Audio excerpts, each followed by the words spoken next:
ব্যবসায়িক ও রাজনৈতিক দ্বন্দ্বে গুলি করে হত্যা করা হয় স্বেচ্ছাসেবক দলের নেতা আজিজুর রহমান মুসাব্বিরকে।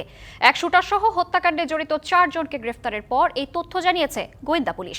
তবে হত্যার মোটিভ সম্পর্কে এখনও নিশ্চিত নয় তারা।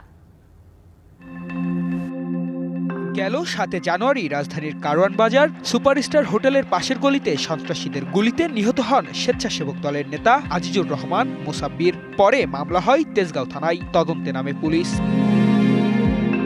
সিসি ক্যামেরার ফুটেজ দেখে 2 শুটারকে শনাক্ত করে গোয়েন্দারা। এদের মধ্যে একজন জিন্নাত, অন্যজন রহিম।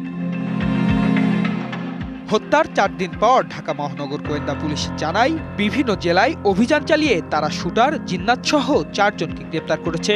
এদের মধ্যে জিন্নাত দাড়ি ফেলে নিজের পরিচয় লুকানোর চেষ্টা করছিলেন। এই অভিযান পরিচালনা করে এই হত্যার সাথে সংশ্লিষ্ট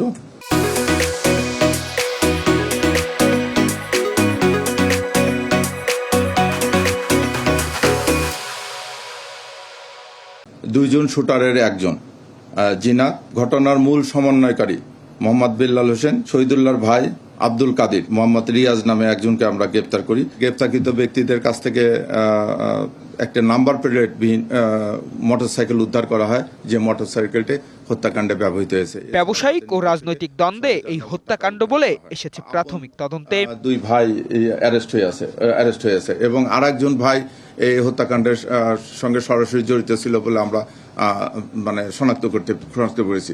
তা কাজে এটা মনে হচ্ছে যে তারা ওখানে ব্যবসা কেন্দ্রিক ব্যবসায়িক থেকে আছে। এর নেপথ্যেও কিছু আছে কিনা এটা আমরা তো কেবল আসামি নিয়ে আসলাম।